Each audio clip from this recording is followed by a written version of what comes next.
A razón de lo que habéis aplaudido, ya sabéis quién es. Así que, con todos vosotros, uno de los grandes de la agilidad de España, todo un mito y es un orgullo tenerle aquí sobre el escenario, Jerónimo Palacios.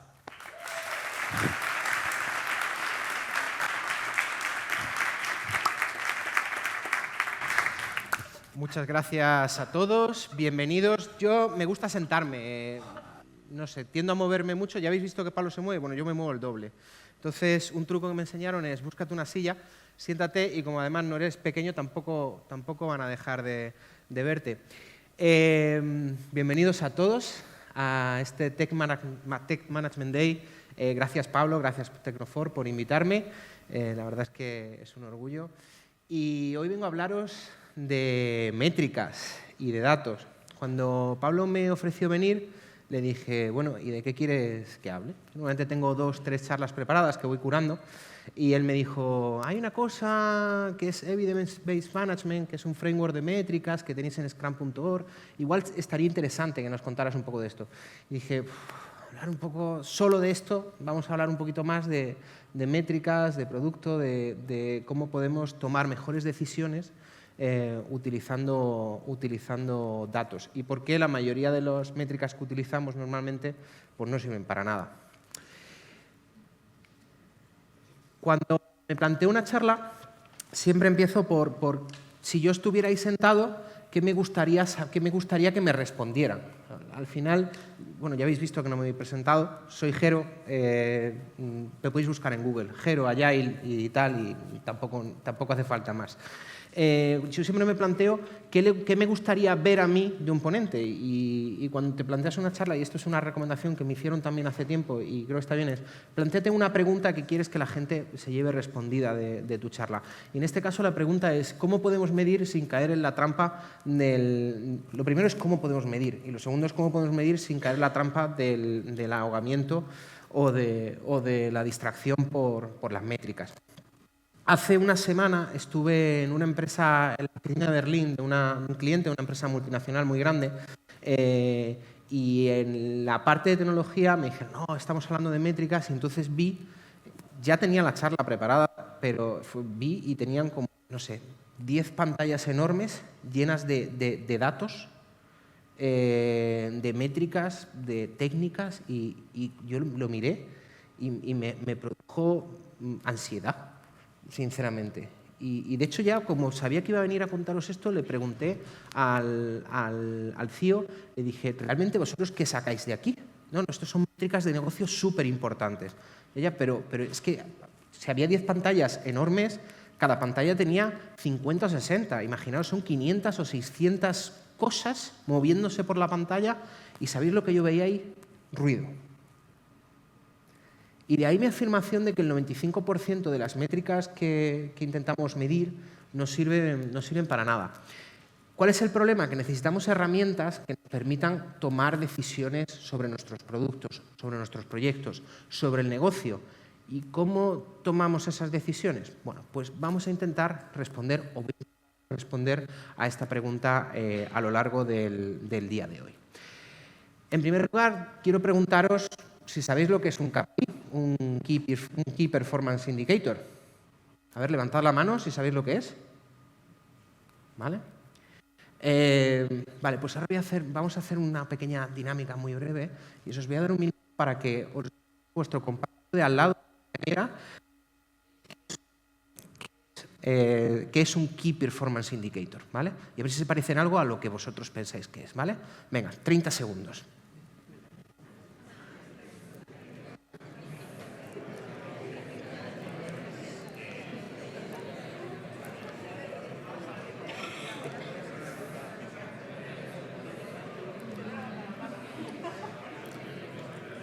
¿15 segundos?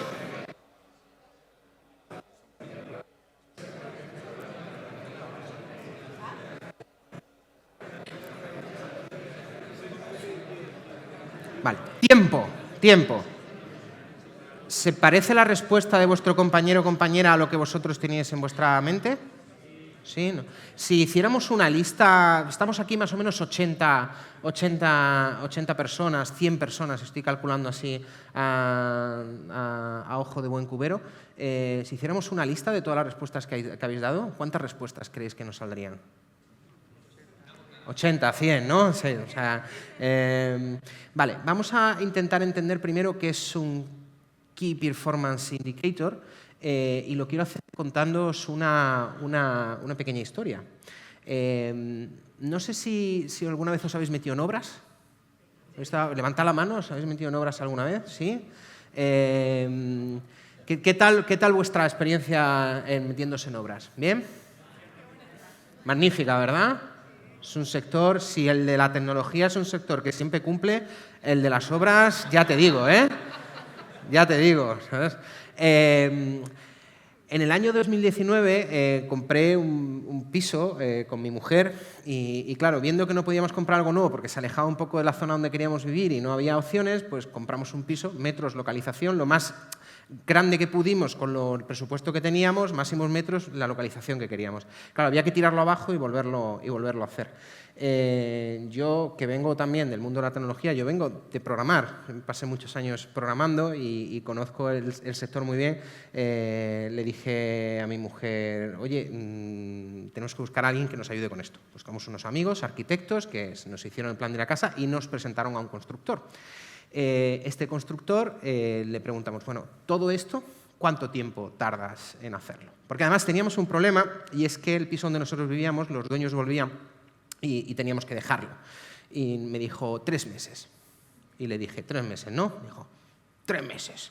Y dije, 3 meses, ¿no? Sí, 3 meses. Y claro, aquí yo pensando en esto, le dije a mi mujer, digo, son 3 meses, pero igual a lo mejor deberíamos de asegurarnos de que van a ser 3 meses. Porque ¿cuál es vuestra experiencia con las obras? El doble, ¿no? Así, a ojo de buen cubero, ¿no? Esto es lo que dicen los de compras y los managers a los que vendéis y tal. O sea, dice, esto me han dicho que 3 va a ser el doble. Pues en el caso de las obras, yo, claro, tenía ese problema y yo le dije al constructor, mira, yo voy a hacer una cosa. Yo no te voy a discutir tu presupuesto, porque aquí hay partidas que yo sé que puedo ir y sacarlas más baratas, si tú me firmas una penalización por cada día de más que tardes en entregarme el piso. O sea, tú ganas en el sentido de que no nos vamos a poner a pelearnos, ¿vale? Yo te voy a pagar cuando me digas, como me digas y demás. Y a cambio tú me dices, bueno, y me dijo, sí, no hay problema. Me llamó a los 2 o 3 días y me dijo, he pensado que entre 5 y 10 euros al día te podría tal. Y digo, de entre 5 y 10 euros al día, nada, tú tienes que pensar en cuánto me cuesta a mí irme a vivir a un hotel con la familia. Y eso para mí son 150 euros al día. Al final quedó en menos, quedó en 50 o algo así, ¿vale? Porque ¿cuál es el problema de las obras? El problema de las obras es este, que tú piensas, bueno, más o menos la mitad de la obra, yo en mi mente, la primera vez que hice una, dice, más o menos la mitad de la obra es tirar las cosas y la otra mitad es volverlas a hacer, ¿no? Sí, por dividirlas en 2. Claro, llegan, te mandan a los obreros, te lo destrozan todo y se van y no vuelven a aparecer. Y aquí me permite hablar de métricas. Es decir, si yo miro el número de días que han venido o el número de cosas que han hecho, el número de losetas que han tirado o de sacos de escombros, como métrica está magnífica. Pero como indicador de rendimiento no vale un pepino. De hecho, estoy peor que cuando empecé, porque cuando empecé podía vivir aquí, pero ahora no puedo vivir aquí. Bueno, pues al final, ¿sabéis lo que pasó? Que cumplieron. Entraron un 1 de mayo y salieron un 31 de julio, me estaban dando las llaves de mi casa. Quedaron algún fleco todavía queda 3 años después, de una luz que no funciona y tal, pero bueno, yo el 31 de julio estaba mudándome y la verdad es que fue un éxito el uso de una métrica que era la que más me importaba a mí, que es cuándo me voy a volver a mudar. Porque lo primero que me propusieron fue, vamos haciendo hitos y cuando hayamos hecho la demolición y cuando hayamos hecho el replaneamiento es cuando pones los muros y las cosas nuevas, y cuando hayamos hecho los acabados del suelo y cuando hayamos hecho tal, y dije, si todo eso está muy bien y cuando lo vayas haciendo yo te voy pagando. pero que a mí lo que me vale es cuando me entregues.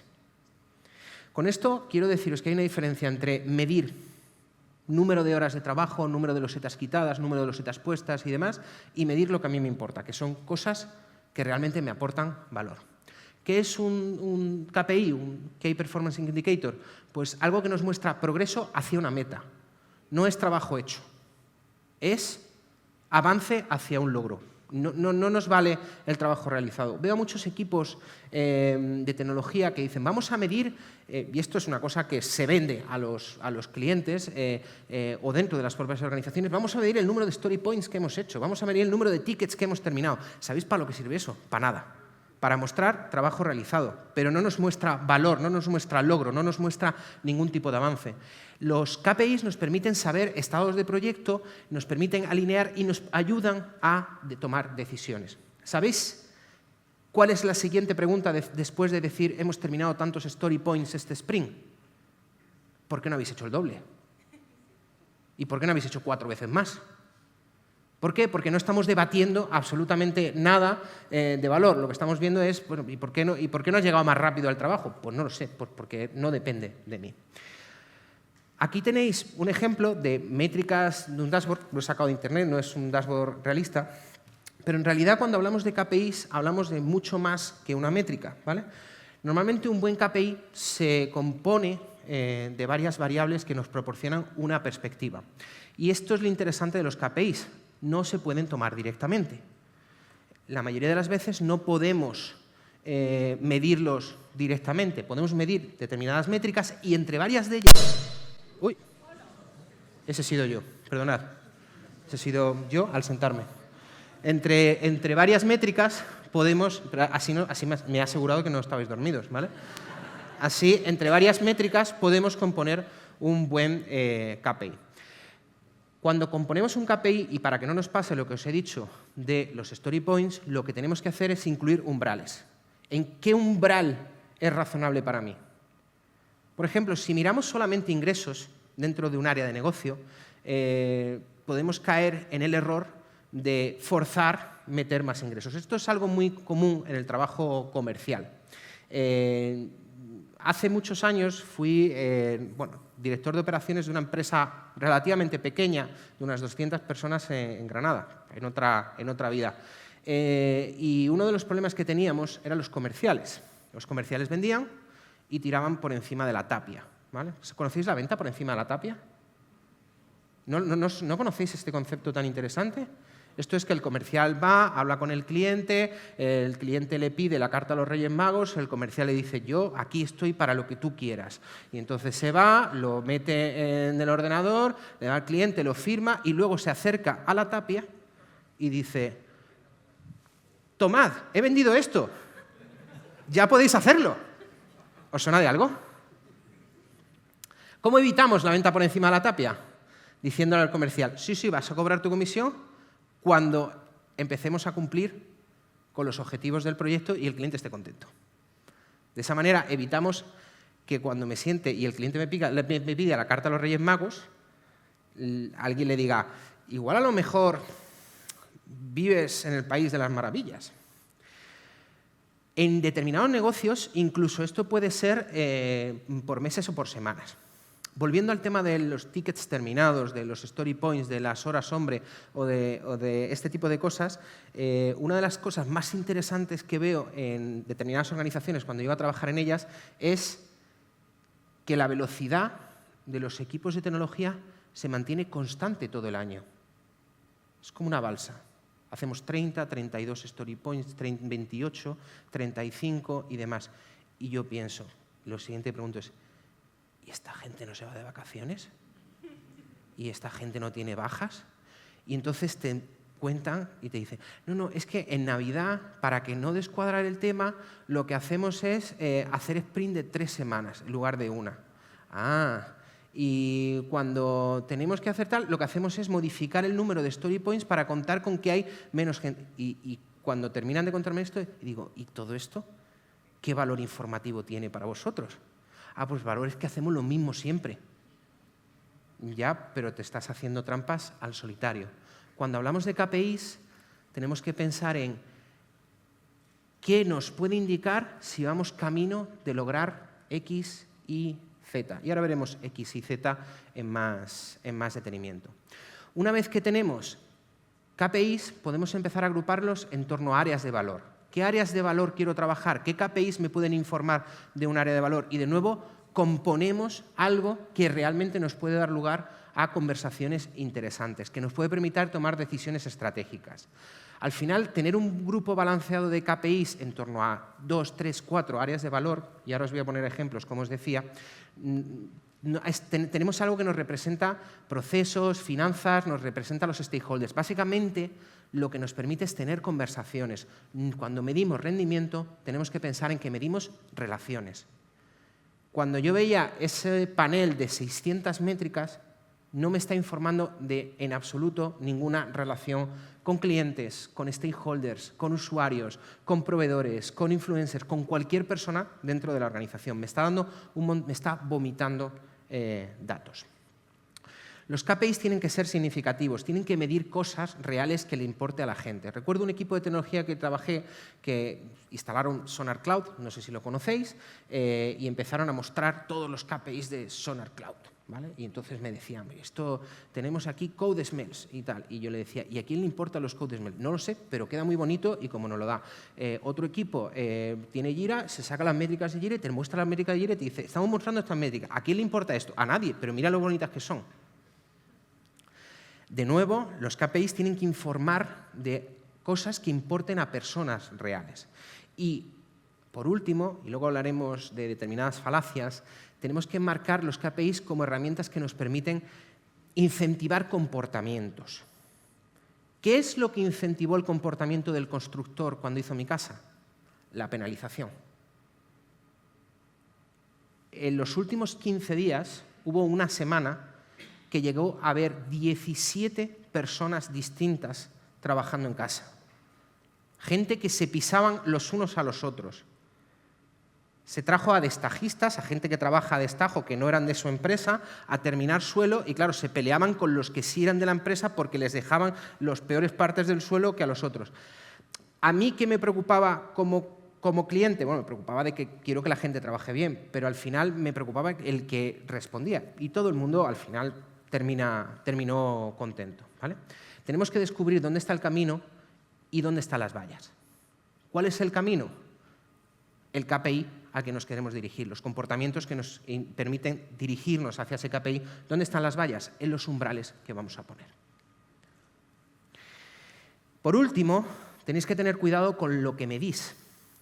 No sé si conocéis la diferencia entre métricas adelantadas y métricas rezagadas, lagging metrics o leading metrics, ¿vale? Las métricas adelantadas serían leading metrics. Son métricas que nos informan de cosas o que nos permiten inducir qué va a pasar en el futuro. Pongamos que quiero perder peso. Yo voy, me peso la báscula y digo, peso más que ayer. Es una métrica retrasada, es una métrica que no me permite saber absolutamente nada, no me permite cambiar mi comportamiento del pasado para cambiar esa métrica. Pero si yo empiezo a medir el número de calorías que como hoy, me permite intuir, igual no, pero me permite intuir que a largo plazo o a medio plazo debería de perder peso. Trasladándolo al ejemplo comercial, si yo miro cuánto hemos vendido este mes, pues puede ser mejor o peor que el mes pasado. Pero si quiero saber cómo va a ir el futuro, tengo que mirar a cuántos nuevos clientes, cuántas llamadas estamos realizando, cuántas mejoras estamos introduciendo dentro del proceso de adquisición de clientes. Estos KPIs son los que nos permiten tener conversaciones, desde el frontal del negocio hasta el consejo de administración. Pero de nuevo, no podemos tener 600. Así que, ¿cómo medimos en tecnología? ¿Qué tenemos que medir en tecnología?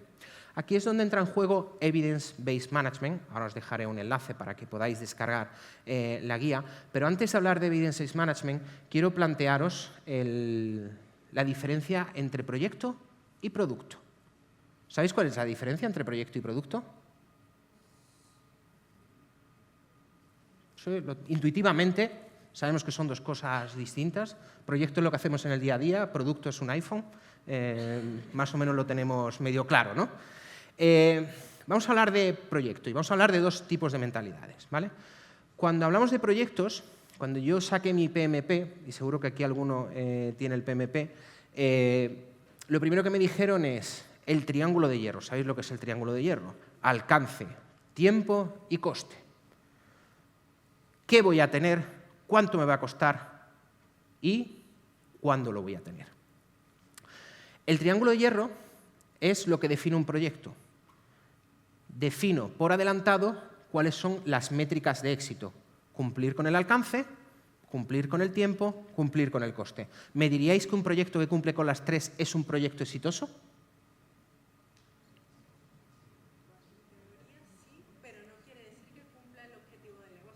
Vale.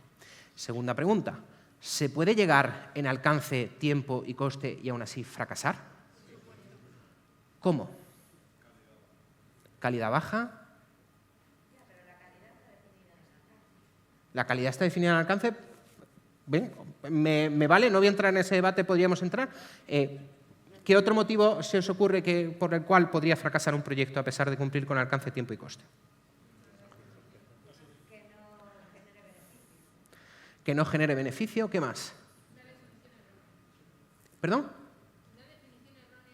Una definición errónea desde el comienzo, que no sea lo que quiera el cliente. Y una vez, uno de los primeros proyectos en los que trabajé como programador fue un proyecto que nos encargaron. Yo trabajaba por una consultora que trabajaba para la Junta de Andalucía. Entonces, la Consejería de Sanidad encarga un proyecto, trabajamos en el proyecto, 3 añacos allí desarrollando tal, entregamos el proyecto.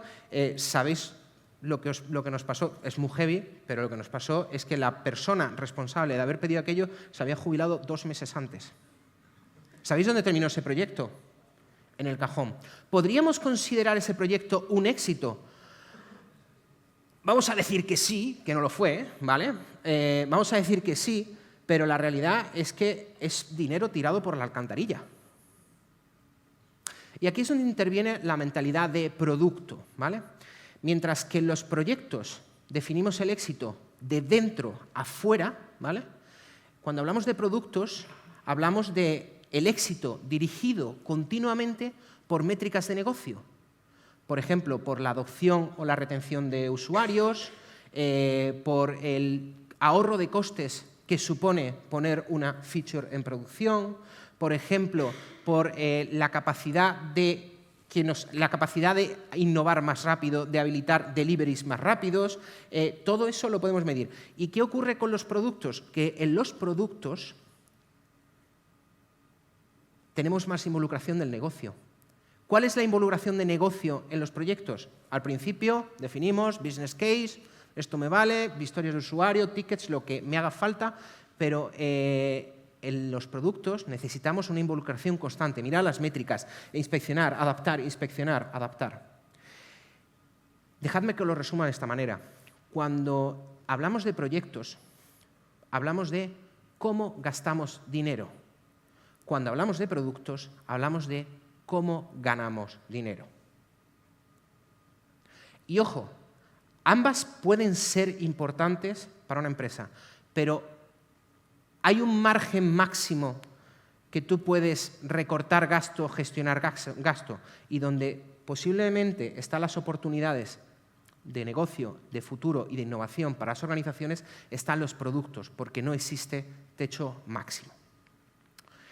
Evidence-Based Management es un framework en el que hemos trabajado. Como veo a gente haciendo fotos, pues me quito de en medio, porque igual a lo mejor no me las estáis haciendo a mí. Evidence-Based Management es algo en lo que hemos trabajado durante los últimos 10 años en Scrum.org. Ya lleva años publicado, es algo que podéis encontrar. Y nuestra mentalidad es la siguiente. Un ciclo PDCA, que seguro que sabéis lo que es, Plan, Do, Check, Act, visto de la siguiente manera. Vamos a medir nuestro valor organizacional, vamos a medir cuál es el valor actual que genera nuestra organización, nuestro producto, cuál es nuestra capacidad de innovación, cuál es nuestro time to market, cuánto tardamos en llegar al mercado. Luego vamos a diagnosticar, una vez que tenemos esos datos, diagnosticamos, hacemos un diagnóstico, establecemos una hipótesis, nuestra capacidad organizacional en procesos, productividad, valor, calidad, el negocio, y por último vamos a ver cómo mejoramos y volvemos a medir. Esto es un ciclo muy sencillo. En Evidence-Based Management miramos a estas 3 cosas time to market, capacidad de innovación y valor actual, y a una cuarta que es unrealized value, que es valor no realizado. ¿Cuánto más podríamos ganar? ¿Cuál es nuestro satisfaction gap con nuestros clientes actuales, con nuestra competencia? Básicamente, tenemos 4 áreas de valor. Unrealized value. Responde a la siguiente pregunta. ¿Cuál es el valor potencial adicional que podríamos conseguir? Current value. ¿Qué valor está entregando actualmente la organización? Entre los dos forman el grupo de valor de mercado. Abajo tenéis Ability to Innovate, capacidad de innovación, cómo de efectiva es la organización mejorando el valor, y el time to market, cuánto nos lleva llegar a entregar valor. Mientras que arriba tenemos el valor de mercado, que nos informa de trabajando, abajo tenemos nuestra capacidad organizacional. Pero claro, ¿cómo medimos estas áreas? No hay métrica directa que podamos utilizar. Aquí entra el valor de los KPIs. Aquí entra el valor de tener buenos KPIs que nos informen del valor de cada una de las áreas. Por ejemplo, en Unrealized Value, las 2 cosas que medimos principalmente, y estos son ejemplos, os dejo ahí el enlace para que descarguéis la guía de EBM, ¿vale? Nosotros trabajamos con estos ejemplos de métricas, pero lo importante es que si aplicáis esto, apliquéis en métricas que tienen valor para vosotros, que tienen valor informativo real para personas reales. No caigáis en el, es que me descargué la guía de EBM, que recibo algún correo, me descargué la guía de EBM y quiero aplicar esta métrica, pero creo que no me sirve para nada. Pues no la apliques. Mientras que en Unrealized Value miramos cuota de mercado y el Customer o User Satisfaction Gap, ¿vale? Es decir, ¿cuál es el gap entre lo que yo querría que estuviera satisfecho mi cliente y lo que está satisfecho? Cuidado, porque esta métrica es muy engañosa. Todos queremos clientes satisfechos de 10, ¿verdad? Sí, ¿no? El problema es que clientes satisfechos de 10 supone desembolso de 10. Y os pongo un ejemplo, las aerolíneas. ¿Creéis que las aerolíneas quieren que todos sus clientes le den un 10? Sí, pero son realistas. Con un 6 me vale. Con que la media de puntuaciones sea un 6, en realidad no es así porque utilizan NPS, pero lo estoy reduciendo a esto. Con que mi media sea un 6 me vale. Porque hay una relación directa entre la satisfacción de un vuelo y el coste por asiento.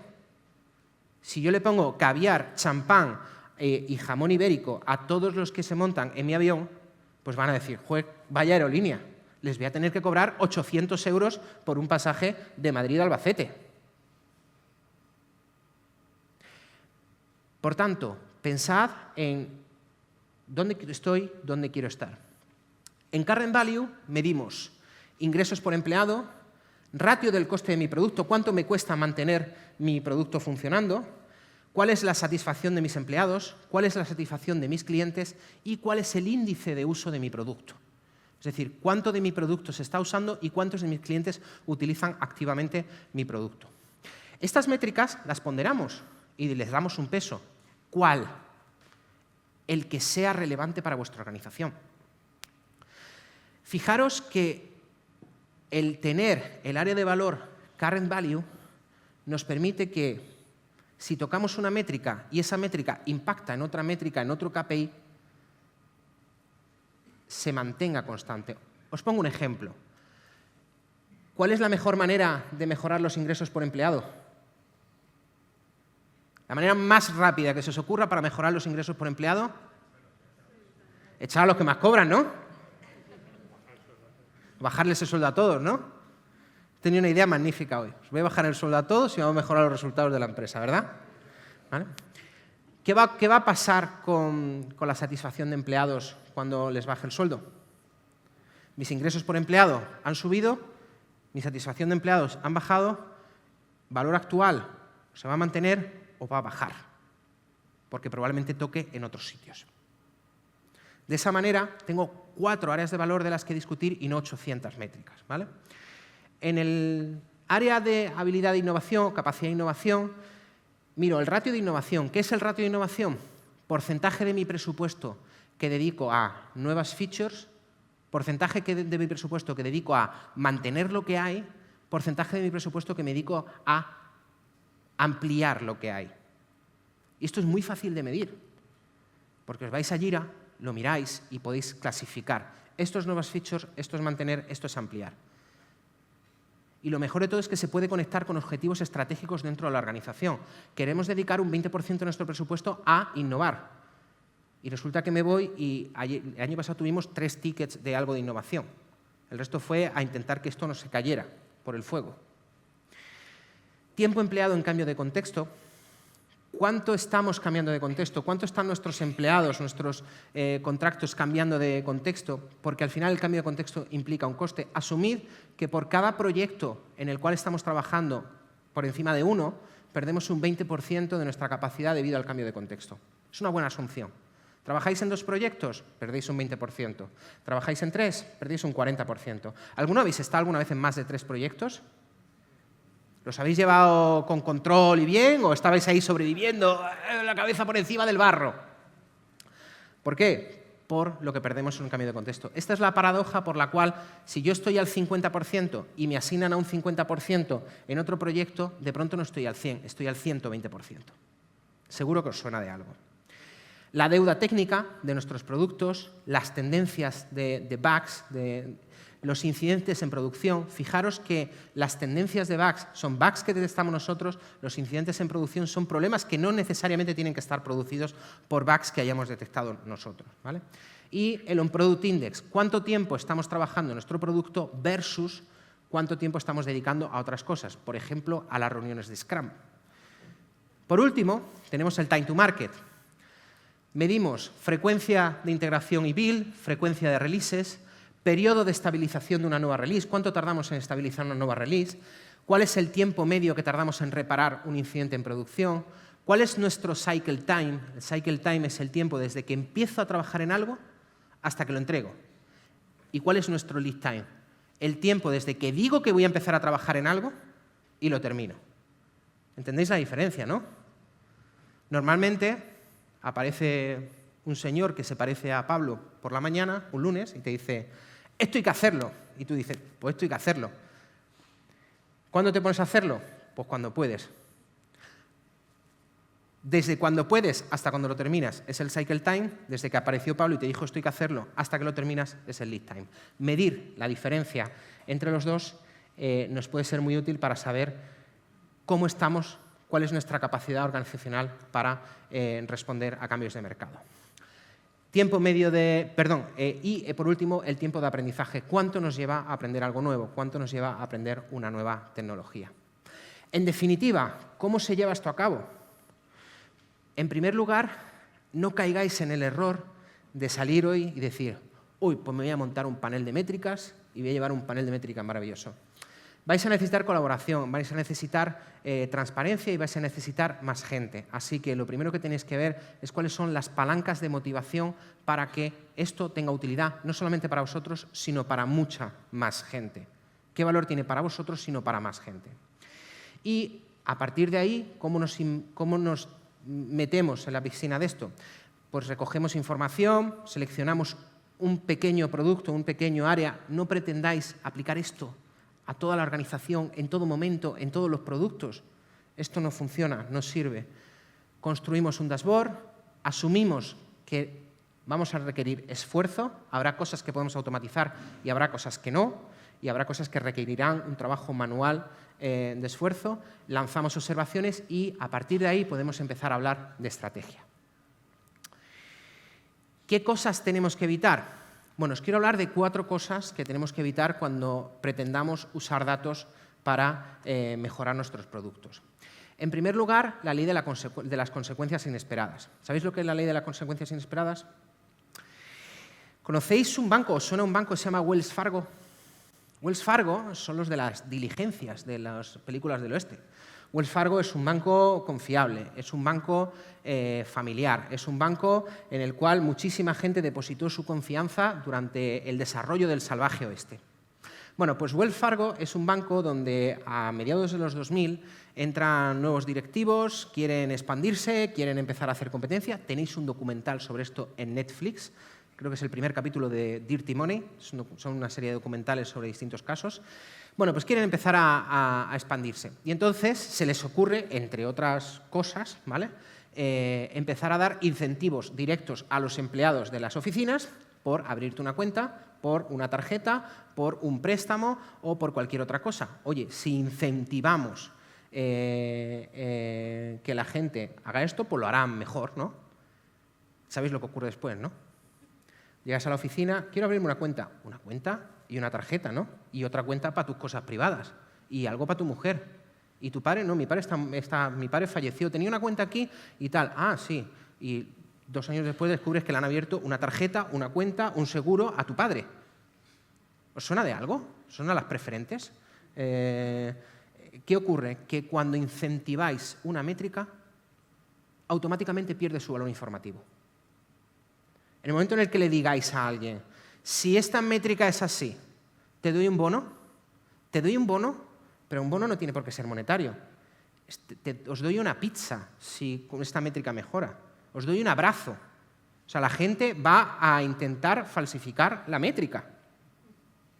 Porque la gente quiere el incentivo, porque somos personas humanas.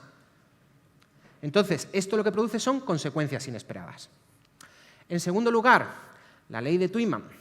La verdad es que tengo mi duda sobre si Tuiman se produce así, porque yo creo que es un apellido galés, y los galeses, yo estoy viviendo en Gales y los galeses pronuncia todo distinto, pero bueno, lo podéis buscar así. Tuiman es un investigador universitario que analizó datos de varios estudios, de una pila de estudios científicos que obtenían conclusiones como mínimo notables. Es decir, conclusiones de estas que dices, qué conclusión más interesante. ¿Y sabéis lo que descubrió? Que cuanto más notables son los datos, cuanto más notables, me refiero, más diferentes, más impresionantes, más probabilidad hay de que sean falsos. Si introducir métricas, hacéis la siguiente revisión y 3 meses después dice, mira todo lo bien que han subido, es falso. Ya os digo yo que es falso. Lo más probable es que las cosas mejoren un poquito, bajen un poquito, mejoren un poquito, bajen un poquito. Si veis grandes cambios, probablemente los datos estén falseados. Echadle un vistazo. En tercer lugar, el descuento hiperbólico. ¿Qué es el descuento hiperbólico? Es una falacia del ser humano por la cual tendemos a prestar más atención, a darle más valor a aquello que tenemos más cerca que a aquello que tenemos más lejos. Como cuando vemos a través de nuestros ojos, para mí tiene igual menos valor la persona que veo al fondo que la persona que tengo cercana a mí. Esto nos pasa igual cuando definimos objetivos a corto o a largo plazo, incluso personales. Tendemos a la indulgencia de, bueno, esta noche me voy a permitir unas copas y cenar, y al final terminas hasta arriba, a pesar de que dices, oye, es que lo que quiero es perder peso a lo largo del tiempo o mejorar mi ejercicio. Hoy no voy a ir al gimnasio, ¿vale? Hoy no voy a ir al gimnasio, y hoy no voy al gimnasio se convierte en que 3 años después mira la cuenta del banco y dice, igual a lo mejor debería de darme del gimnasio antes de que me lo siguieran cobrando, ¿vale? El descuento hiperbólico es una falacia por la cual prestamos atención a las cosas que nos son más cercanas, y cuando construimos métricas nos pasa, a nosotros nos ha pasado en clientes, cuando les hemos ayudado a construir métricas, esta perfecta, esta la tengo porque sé dónde sacarla. Esta otra, igual a lo mejor no tiene tanto valor, en realidad no es que no tenga tanto valor, es que no tienen ni idea de cómo sacarla, de cómo automatizarla o de qué hacer con ella. Y por último, la maldición de la dimensionalidad. ¿Cómo conseguir que nuestros datos no sirvan para nada? Que nuestras métricas no sirvan para nada, añadiéndole múltiples dimensiones. La falacia de las 600 métricas. Cuantas más dimensiones le añadamos a nuestros datos, menos valor van a tener. Cuando tú tienes 4 áreas de valor y debates sobre Unrealized Value, Current Value, Time to Market y Ability to Innovate, tienes 4 cosas sobre las que debatir. Cuando tú tienes 300 cosas con 300 dimensiones distintas, al final vas a hacer cherry picking. Voy a coger las que más me interesan, las voy a enseñar y el resto las voy a guardar. Para terminar, me gustaría hablaros de dónde intervenimos para mejorar. Una vez que ya tenemos las métricas, que ya las hemos sacado, que tenemos un acuerdo, que sabemos que queremos mejorar, ¿en dónde intervenimos para mejorar? Pues en las organizaciones tenemos 3 patas donde podemos intervenir. La primera son los equipos, incluyendo personas, capacidades, dinámicas, valores, trabajo el cómo organizamos el trabajo, los modelos operativos, la gestión de la demanda, las estructuras, los roles y, por último, la tecnología, lo que es el producto hard, el producto duro, lo que utilizamos para trabajar, infraestructuras, arquitecturas, pipelines, QA, todo lo que va relacionado con el producto.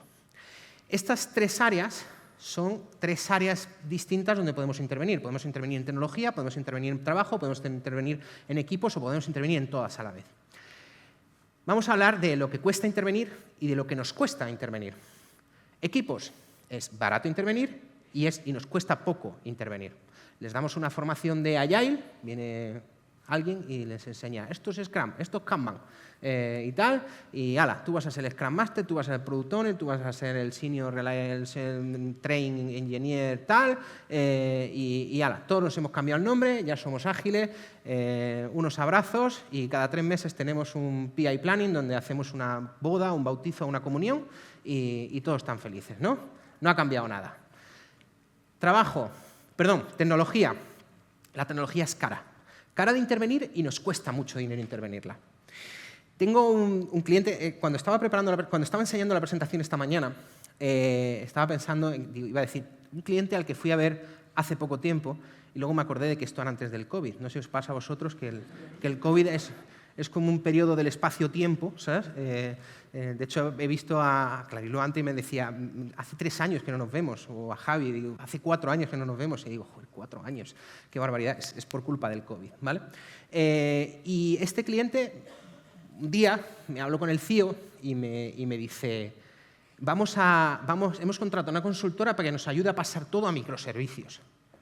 Y digo, ¿y qué pretendes conseguir? Es que los microservicios son la solución, porque me he leído un informe de Gartner que dice que los microservicios son la solución. Digo, ¿la solución a qué? La solución a nuestros problemas de tecnología. Joder, pues es que te vas a gastar una pasta y si no cambias ni la forma en la que organizas el trabajo, ni la forma en la que trabaja la gente, te vas a gastar una pasta en nada. Porque los problemas van a seguir existiendo exactamente igual cuando se vaya a la consultora y te haya resuelto el problema de los microservicios. Así que, muy caro y nos cuesta mucho intervenir. No digo que no haya que intervenirlo, digo que lo hagamos con cabeza. Y por último tenemos el trabajo. El trabajo nos cuesta más intervenirlo porque nos cambia la forma de organizar el trabajo, el que no llegue alguien y diga esto hay que hacerlo para antes de ayer, sino que tengamos una gestión de la demanda. Nos cuesta mucho intervenirlo, pero el coste es igual de mínimo que el trabajo en los equipos. Pero el de los equipos es mucho más vistoso, ¿vale? ¿Qué ocurre con estas 3 patas? Que son como 3 diales que están conectados por cables de acero. Si yo tiro de uno, los otros 2 tienen que moverse. Si yo tiro de uno y mantengo otro, al final voy a tener resistencia. Pero es que si tiro de 2 para 2 sitios distintos, probablemente lo que haga sea romper mi organización. Por supuesto, tiene muchos pros trabajar en equipos, es un cambio muy vistoso. Como pro es muy vistoso, es muy rápido, comunica rápidamente nuestras intenciones de cambiar y genera poca resistencia. ¿Quién no quiere un título nuevo para ponerse en LinkedIn? El otro día vi una persona que tenía un título que de verdad es como una novela, ¿sabes? Tienes que ir descifrando un poco cada una de las cosas. Pues ¿quién no quiere un título de Super Scrum Master, Agile Coach, en Train Engineer del universo? Pues oye, pues dámelo, ¿vale? Contras, pues que la sostenibilidad a medio plazo es bastante corta, que al final la gente tiene unas expectativas y luego esas expectativas no se cumplen, con lo cual terminas peor que donde habías empezado. Y no hay garantía de conocimiento si no hay transformación adicional organizacional. Cuando intervenimos en trabajo, pues el pro es que creamos una cultura basada en productos y fijaros que las métricas de las que he hablado funcionan muy bien en productos, fomentan autoorganización y nos proporcionan sostenibilidad a largo plazo. Hay mayor resistencia al cambio. A mí no me vas a decir tú ahora cómo vas a organizar. O sea, y de hecho a mí me han planteado preguntas que seguro que algunos han planteado, que es, ¿y con todo esto que vais a hacer, yo voy a seguir teniendo la misma gente o voy a tener más? Y le explicas que igual a lo mejor esto de contar cabezas de personas como si fueran cabezas de ganado, pues no es la mejor manera de plantearse esto en una empresa de tecnología, pero bueno. Y por último, la tecnología nos permite impactar. Es más cara, es más difícil de intervenir, pero nos permite impactar en todas las áreas de la organización y sobre todo, fijaros cómo podemos conectar el impacto de cada una de estas cosas con las KPIs y las áreas de valor de las que os he hablado. Si tocamos equipos, si tocamos trabajo, si tocamos tecnología, podemos impactar en casi cada una de las métricas. De hecho, podríamos hacer una dinámica que hago habitualmente, que es coger todas esas métricas y decir qué va a mejorar, qué va a empeorar cuando toquemos en cada una de estas áreas. Bueno, pues con esto llegamos al final. Espero que no os hayáis dormido. Al final, ¿qué podemos esperar de empezar a utilizar datos? Bueno, pues empezar a tener conversaciones de adultos y no conversaciones basadas en impresiones, basadas en es que yo creo que las cosas van así, basadas en a ver si me pones el kilo de programador junior Java más barato. Alguno me diréis, oye, pero es que en mi empresa nosotros proporcionamos servicios. Y al final la manera que tengo de medir los servicios, y yo creo que es un tema interesante a tratar, la manera que tengo de proporcionar los servicios es, yo vendo las horas de una persona y esa persona me facturo. Ya, pero todo esto se lo puedes ofrecer como valor añadido a tu cliente. Nuestro trabajo es ofrecer más valor añadido. Eso es lo que nos hace distintos. Porque si al final solamente te dedicas a vender el kilo de programador junior Java a tanto, siempre habrá alguien que lo pueda hacer más barato que tú. Quiero terminar contándoos un concepto que yo creo que es interesante para describir esto, que es el mercado de los limones. El mercado de los limones es de hecho existe en Estados Unidos una ley que se llama la ley de los limones. Cuando hablamos de limones en Estados Unidos se habla de un limón como un coche que ha salido malo. Típico de me voy a un compraventa, compro un coche que es un truño de coche y se me rompe, ¿vale? Y me da problemas y lo acabo de comprar y hay que cambiar el motor y hay que cambiar la transmisión, no sé cuánto. Y la ley del limón define qué cosas tiene que cumplir o cuánto tienes que costar para que el concesionario o el compraventa te devuelva el dinero de lo que te ha costado un coche. Se dice que ese coche es un limón. Cuando hablamos del mercado de los limones, imaginaros un mercado donde se vende un producto que es un asco, como el limón, un producto malo, un producto relativamente barato, pero que consiste en parte en engañar al cliente, y un melocotón. Se venden limones y se venden melocotones. El melocotón es el buen producto, es un producto que cuesta más caro de producir, pero al final proporciona más satisfacción al consumidor a largo plazo. En ese mercado tenemos a los dos productores y llegan a los clientes. Llegan los clientes. Y los clientes empiezan a comparar precios. Y los clientes comparan y terminan comprando limones. ¿Qué va pasando con el productor de melocotones? ¿Qué va a pasar a largo plazo? Que el productor de melocotones va a terminar cerrando su puesto y diciendo, mira, para esto me dedico a otra cosa. Y solo van a quedar limones en el mercado. ¿Cómo se corrige este problema? Corrigiendo la asimetría de la información. ¿Qué es lo importante? ¿Qué es lo que nos permite añadir valor a nuestros clientes cuando proporcionamos servicios? ¿Vale? Lo que nos permite proporcionarles valor es reducir la asimetría de la información. Cuando el consumidor está bien informado y sabe diferenciar entre un limón y un melocotón, los limones no tienen mucho que hacer en el mercado. Los vendedores de limones no tienen mucho que hacer en el mercado. Por tanto, nuestro trabajo, si ofrecemos servicios y no hacemos esto, lo que hacemos es proyectos para nuestros clientes, es informar a nuestros clientes para que estén preparados y formados para diferenciar un melocotón de un limón. Después de esto, ¿qué? Tenemos que trabajar de manera empírica. Os recuerdo las bases del empirismo: transparencia, inspección, adaptación, ciclo PDCA, con objetivos orientados a métricas de producto que nos permitan mejorar nuestro current value, nuestro time to market y nuestra capacidad de innovación. Muchas gracias a todos.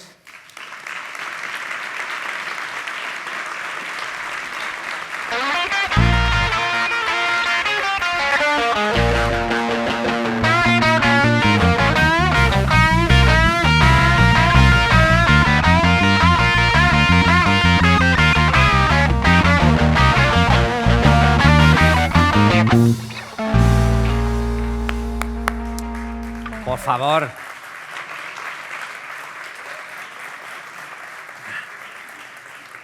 Que sé que es viernes por la tarde, pero que hay que deciroslo todo. O sea, bueno. Muchísimas gracias, Jero, por la charla muy necesaria. Ahora viene el momento de... Me iba a sentar porque igual, digo, a lo mejor nos sentamos y todo, pero... Ostras, no, los sofás los han dejado de decorado y para vale. luego lo del podcast. Pero ¿Vale? te hace ¿Son de ilusión? mentira? Ah, no, vale. A ver, si tú te Si me pones... pasa- No, si que me pongo voy a aquí, es que poner no me quiero ponerme tal. de Tú ponte espaldas. tú ahí y yo me pongo aquí. Y... de espalda. Perdona, Pablo, esto es lo que hago yo siempre, que es romperle los esquemas a la gente. Así sí podemos, ¿no? Vale. ¿Esto queda profesional? Más o menos. Gracias. Además estás ahí como un señor, Sí, como lo que estoy eres. encantado. Pues empieza el momento de lo de la interactividad, más allá de los aplausos y las risas y eso. Vamos a ver qué... ¿Veis cómo lo de las preguntas anónimas es lo que dimos con la clave para que la gente pregunte? ¿Para que preguntéis? A ver qué han preguntado. Dice, mira, la más votada, 7 votos. ¿Qué frase clave le dirías a tu jefe para convencerle de dejar de contar datos por un tubo? ¿Qué frase clave le dirías a tu jefe para... Bueno, o sea, todo esto ¿para qué te sirve? O sea, ¿cuál es la finalidad de todo? ¿Cuánto humo? O sea, Sí. ¿sabes? Es que es por la noche. Vale. Ah, vale. Y es un sitio... Bueno, probablemente le diría, ¿me puedes dar una utilidad de todo esto? Sobre todo si además son datos que cuesta obtener. Hay que entender una cosa, y es que al final, trabajamos en tecnología o no, somos humanos, somos personas. Entonces hay personas que les obsesiona tener datos y quieren tener muchos datos y que les encantan los datos. Pues bueno, es que tampoco con los trastornos obsesivos compulsivos de la gente podemos hacer mucho. Pero yo le preguntaría, oye, ¿qué valor? ¿Me puedes poner un ejemplo de valor que te haya proporcionado uno de estos datos o muchos de estos datos? O podríamos agruparlo, igual a lo mejor una pregunta más productiva es, ¿habría alguna manera de obtener la misma información de una forma más sencilla o más agrupada para tener conversaciones? Intentaría componer en el sentido de compuesto, de componer varios datos para obtener algo que fuera útil. No sé si responde a la pregunta, creo que no, yo no me daría por respondido, pero si me ocurre otra vez algo, pues ahora os lo cuento. Yo creo que con este tipo de preguntas, que además es la más votada, se demuestra que os flipáis un poco. O sea, estáis intentando siempre, es una de las cosas que nos pasa mucho a los consultores, a la gente que nos llaman para dar consejos. Dime cuál es la palabra mágica, la frase clave con el cual vas a convencer. ¿Con qué frase clave convencisteis a vuestra pareja para que se enamorase de vosotros? ¿Cuál fue la frase clave? No hay, es algo que vas construyendo en el día a día. O sea, le haces que se vaya dando cuenta, pero no hay magia. Me ha faltado decir que la obligas a que se dé cuenta. Porque... La obligas a que se... En mi caso sí, pero no cuentes nuestra... bien. No des ideas de bajar sueldo, Jero, no des ideas a Pablo. Bien.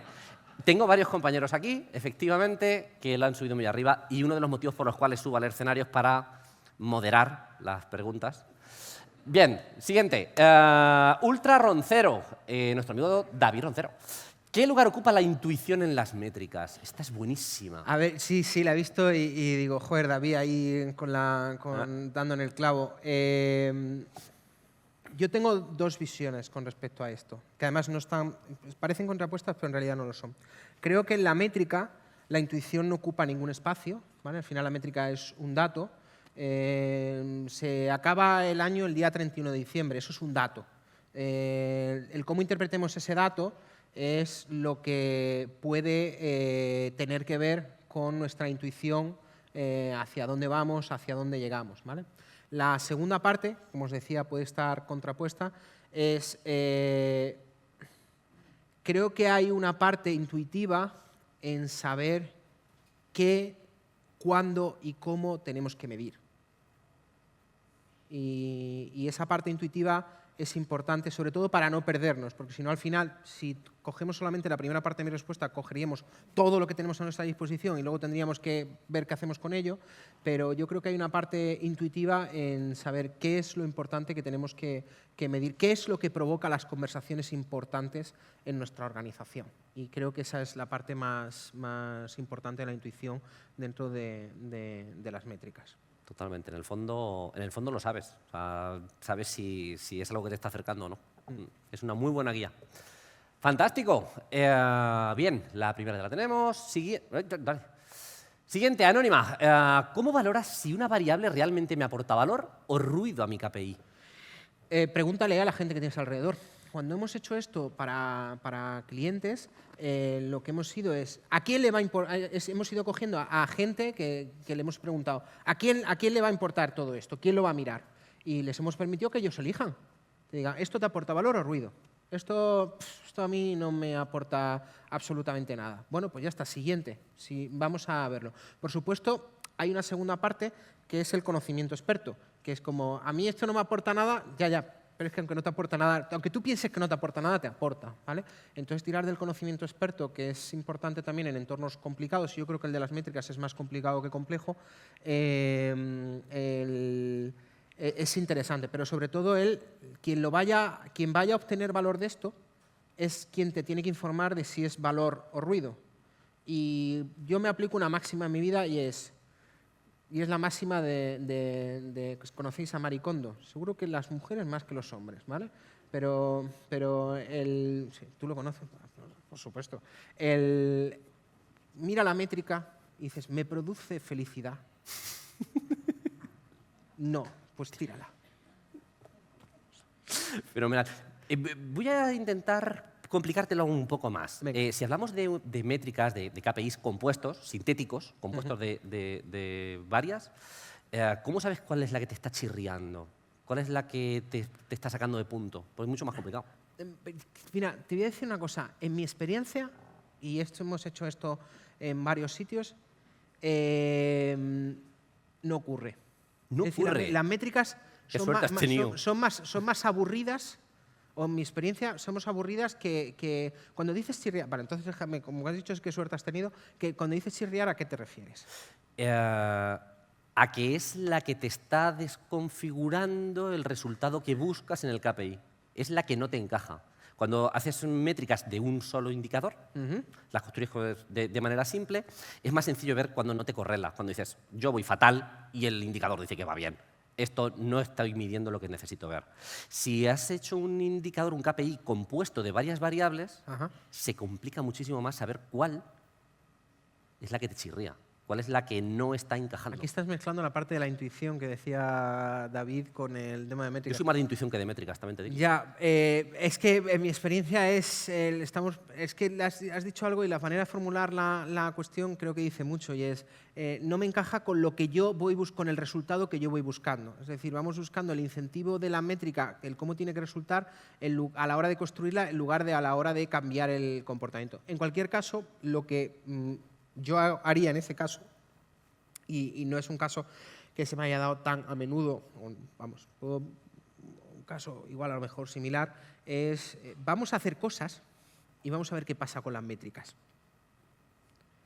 Entonces y aquí lo de la intuición tiene un peligro, es un poco pienso que si pasa esto, que si hago esto va a pasar esto otro y va a cambiar de la otra manera. Y precisamente en tu caso además yo creo que es relevante como eres el CEO de tu empresa, incluso aunque no lo hagas de manera consciente, tienes la capacidad inconsciente de cambiar las cosas para que cambie la métrica. Con lo cual, además, tienes el proceso de la profecía autocumplida. Esto lo he visto yo con managers en alguna empresa grande y esto lo hemos visto. Claro, si tú vas buscando que la métrica cambie aquí, al final vas a generar la profecía autocumplida. Es decir, vas a hacerlo tú, pero lo has hecho tú. Esto yo lo he vivido. ¿Veis cómo mi director general bajó una vez? Yo estaba director de innovación y tal, y me bajó el director y dice, ¿veis cómo yo sí soy capaz de hacerlo? Yo, pues claro, si yo fuera tú y me acercara a la gente y tuviera miedo, pues igual a lo mejor yo también sería capaz de hacerlo, pero es que yo no soy tú. O sea, lo haces tú porque eres tú, ¿vale?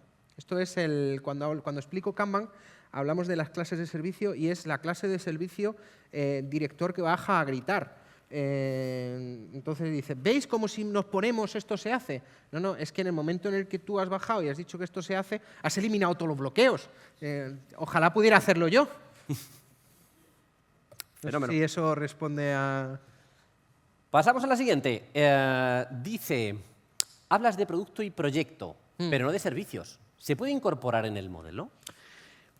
A ver, al final lo que he contado son una serie de reglas que se pueden reducir en KPIs que midan cosas reales que le importen a la gente, que sean relevantes, tenga áreas de valor y esto lo puedes hacer en proyecto, en producto, en servicios o lo puedo hacer con mis niñas en el colegio por áreas de conocimiento. O sea, los principios son los mismos, o sea, que lo podéis aplicar a servicios. En el caso de Evidence-Based Management, del cual hemos hablado hoy, es Evidence-Based Management for Software Organizations, que yo creo que era lo interesante de que hoy era el Tech Management Day y hablar para empresas de tecnología. En cualquier caso, en servicio, y como os decía al final, cuando nuestro trabajo es dar servicio a través de horas de personas, pues la primera métrica que tengo es cuánta gente tengo en desasignada, en la pradera o en la playa. No sé cómo se dice ahora. Cuando yo era consultor en la pradera, ahora es la playa. Conocéis el concepto de la pradera o la playa, ¿no? Vale. Entonces, esa es una métrica que tengo que tener en cuenta. Ahora, ¿qué otras métricas? Pues depende de vosotros y depende de la relevancia del contexto de vuestra organización y de lo que pretendáis conseguir con ella. No es lo mismo la organización que simplemente se dedica a me piden gente y les subcontrato gente y estoy en una oficinita ahí en el polígono de Julián Camarillo, que estamos 3 personas administrando 300, a ser una empresa que pretende añadir servicios de valor añadido. ¿Cuáles son los servicios de valor añadido que quieres dar a tus clientes? Pues ahí tienes tus métricas. Totalmente de acuerdo con eso. Vamos allá. Madre mía, qué montón de preguntas. Estáis on fire, ¿eh? Mira, 6 votos. ¿Cómo das visibilidad a las métricas para que sean autoconsumidas y no den lugar a malinterpretaciones? Uy, autoconsumidas. ¿Qué significa autoconsumidas? Bueno, entiendo que van por radiadores de información donde la gente las consume sin tener que esperar a que te manden un PowerPoint tuneado. A ver, el tema de las los datos son datos, de nuevo. Los datos son datos. Y el tema de los radiadores de información, por cierto, hago un poco de publicidad, tengo un canal de YouTube, hablo de un montón de cosas, entre ellas de radiadores de información hace pocos días. Hice un vídeo sobre el tema. El tema de los datos nos da mucho miedo. Si publicamos los datos, si todo el mundo tiene acceso a los datos, entonces se va a dar una situación de tal. Y os quiero poner un ejemplo que nos pasó en una empresa en la que trabajaba en Alemania como Scrum Master hace ya unos años. Decidimos hacer públicos los salarios de empleados y beneficios, ¿vale? Terror. Es que claro, pues si lo hacemos público y tal y no sé cuánto, es que claro, esto va a ser, la gente se va a poner a mirar y no sé cuánto. ¿Sabéis lo que hizo la gente? Ponerse a mirarlos. El primer día, el segundo, el quinto. ¿Sí? ¿Y sabéis lo que hacían 3 meses después? No mirarlos. Es decir, nosotros no podemos interpretar, fijaros que las métricas lo que nos aportan son hacer un poquito más transparente lo que está ocurriendo en nuestro producto. Si alguien quiere malinterpretar o tiene una especial aversión a que algo parezca mal, ¿vale? Y especialmente esto es problemático cuando tienes que darle métricas o que ser transparente con las métricas con tus clientes. Esto es lo de siempre. Bueno, tú cuéntamelo a mí, pero no se lo cuentes al cliente, ¿vale? No podemos hacer nada. Es decir, las métricas son datos. Los ponemos y con esos datos se van a provocar cosas. Sí, pero es el primer paso hacia poder mejorar esas cosas. Intentar ocultarlas, intentar falsearlas, al final lo que te lleva es a más trabajo para intentar mantener las cosas funcionando. De hecho, fijaros que uno de los casos más típicos que hay es, pero ¿cómo vamos a dar datos a un Scrum Team o a 2 o a 5 Scrum Teams de cuántos ingresos tiene la aplicación, el producto que estamos vendiendo? Pues ¿sabéis lo que pasa? Que cuando la gente que está haciendo el producto ve que lo que ellos hacen tiene un impacto en los ingresos, de pronto empiezan a tener otro tipo de conversaciones y empiezan a interesarse más sobre cómo lo que ellos hacen genera ingresos o beneficios a la compañía. Me están dando un toque, pero voy a ver si hay alguna más. Mira que me has dado tiempo, que has terminado tú antes y me has metido aquí a las 5, a las 6 menos cuarto. O sea, Sí. Ya estás con una hora de charla. Y una más, venga, va, una más sí. Yo he puesto ya el taxímetro, ¿sabes? El taxímetro ya a partir de aquí van aparte. Los minutos extras ya los Esto lo cobras aparte, sí. Sí, bien, y yo. Otro anónimo, y dice así, ¿Y si el negocio no es capaz de entender la métrica de valor sobre la métrica? Esto lo tengo que leer otra vez. Sí, o sea, yo sí lo he entendido. Bueno. Bien. ¿Tú sí lo has entendido? Vale. ¿Y si el negocio no es, pues entiendo que es un no es capaz de entender la métrica de valor sobre las métricas vanidosas como story points? ¿Cómo gestionas esa conversación? Ahora ya sí, pero hay que sustituir algunas letras. A ver, Que también os digo que tiene 3 votos, que le ha gustado a alguien porque lo ha entendido.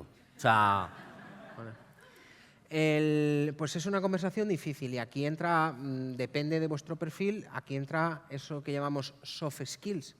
Las soft skills no son darnos un beso, un abrazo y hacer un collar de macarrones juntos. Las soft skills son la manera de comunicar a alguien, de confrontar a alguien, de hacerle ver que igual a lo mejor su idea sobre las cosas no es la correcta, de una manera asertiva y de una manera empática.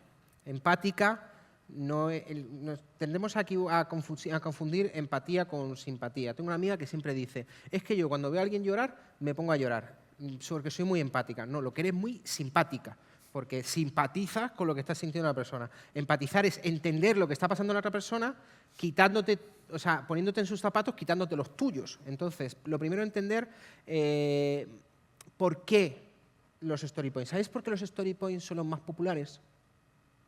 Porque son fáciles. Míreme los story points. Y entonces tenemos yo si algún día escribo un libro, que no lo haré, porque pone mucho trabajo será la mentira de los story points, el cómo nos hemos engañado los unos a los otros, los equipos a los managers a los clientes, los otros al tal, con el tema de los story points. Porque es fácil, porque es falsificable, pero en realidad no te aporta ningún valor. Las vanity metrics no es un problema de las empresas de tecnología que hacen allá y lo que hagan cualquier otra cosa. También ocurre en las startups. Oye, pues, este año hemos vendido un 20% más que el año anterior. Joder, si tienes una frutería a domicilio y era el COVID, pues no me extraña, ¿sabes?